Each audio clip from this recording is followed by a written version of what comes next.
네, 오늘 배우실 것은 법인세 재비용과 관련된 부분인데요. 법인세는 회사 분석에서 무척 중요합니다. 회사가 일시적으로 위험에 좀 빠졌다고 가정을 해보죠. 그러면 그냥 안 죽습니다. 이익을 부풀려서 위기를 모면하려고 하는 노력을 하게 되죠. 그런데 아무리 용을 써도 현금 흐름이 수반되지 않은 이익을 부풀릴 수 있을 뿐입니다.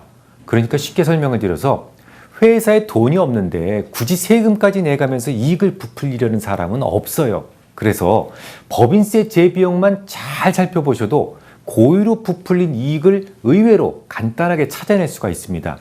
이익이 증가했다면 그에 걸맞게 세금을 낸 기록이 있어야만 합니다. 그게 아니라면 고의로 이익을 부풀렸을 가능성이 높아지게 되죠. 이 법인세 재비용을 구하는 공식을 다시 한번 복귀해 보죠. 법인세 재비용은 과세소득 더하기 빼기 플러스 마이너스 델타 DTA 그리고 DTL이 됩니다. 이미 DTL과 DTA에 대해서는 공부 다 하셨어요. 이 식을 좀 쉽게 이해하실 수 있을 겁니다. 이연된 부채나 이연된 자산을 의미하죠. 여기 델타 삼각형 표시는 변화량을 의미합니다.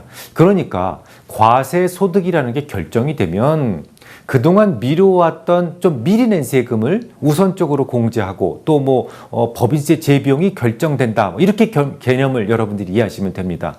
그럼 복습해 본다는 생각으로 한 개 문제를 한번 풀어보겠습니다. 자, 요런 문제예요. 어떤 회사의 세전이익이 146억 원이었습니다. 그런데 최고 경영자 보험료로 4억 원 정도가 소요됐고 뮤니스 여기에 대한 이자소득이 35억 원 정도가 있었습니다.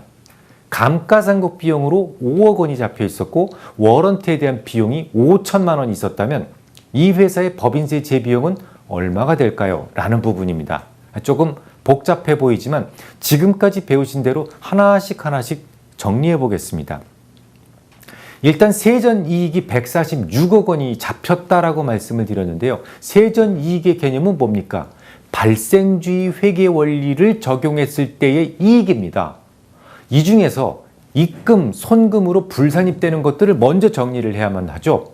일단 여기에서 최고 경영자의 보험료 4억 원, 요건 비용으로 쳐주지 않습니다. 손금 불산입이에요.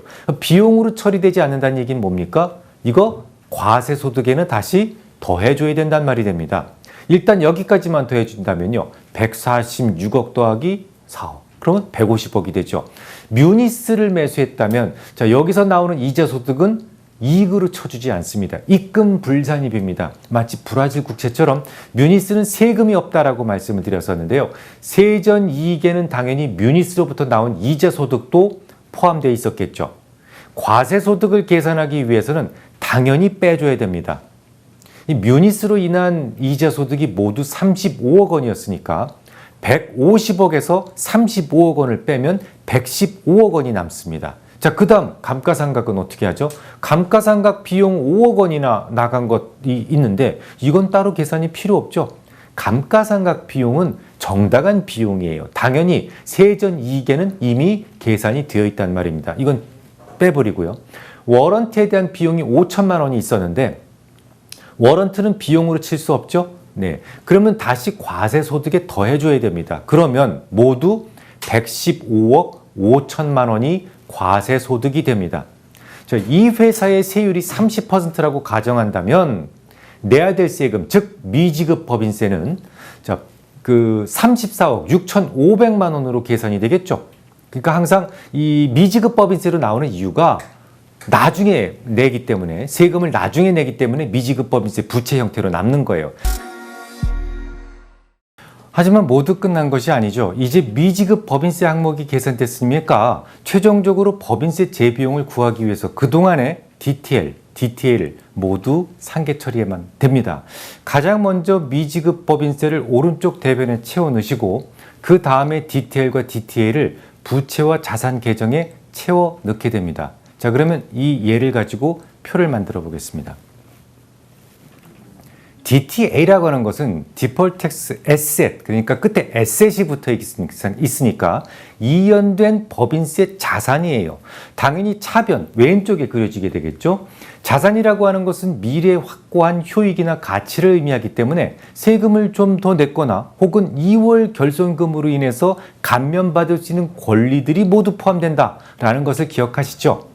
안 내도 되는 권리, 그러니까 안 내도 되는 권리하고 있으니까 향후 낼 세금에서 DTA만큼은 이렇게 빠져야 된다는 얘기죠.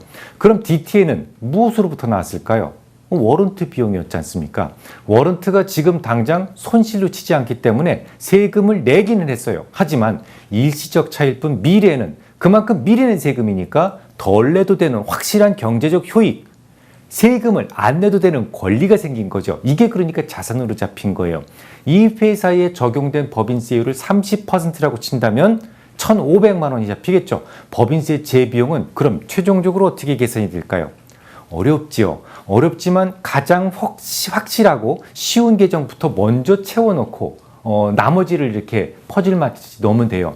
앞서 계산해 드렸던 미지급 법인세가 얼마? 34억 6,500만 원이니까 요거 부채 항목이라고 그랬어요. 내될 세금 대변 오른쪽에 올려둡니다. 또한 미리 계산된 DTA와 DTA를 각각 차변과 대변에 올려야 되는데 DTA는 지금 없어요. 그러니까 앞서 계산해 두었던 1,500만 원의 DTA만 왼쪽 차변에 그려 넣습니다. 그리고 나서 부족한 부분만큼 균형을 맞춘 금액이 바로 법인세 재비용이 되는 것이죠. 차변과 대변의 균형을 맞추기 위해서는 34억 5천만 원이 돼야 되겠죠. 왼쪽 아래 그려 넣습니다. 자, 회계적으로는 이게 아주 중요한 컨셉이에요. 그런데 우리 주식 투자자들 입장에서는 조금 어렵게 느끼실 수 있습니다. 하지만 앞서 말씀을 드렸듯이 고의로 부풀려진 장부를 찾아내는 데는 정말 효과적이기 때문에 이거 포기하셔서는 안 돼요. 조금 어려우시다면 법인세가 어떤 메커니즘을 통해서 만들어지는지의 어떤 대략적인 컨셉만이라도 꼭 잡아놓으시고 다음 주에 뵙겠습니다.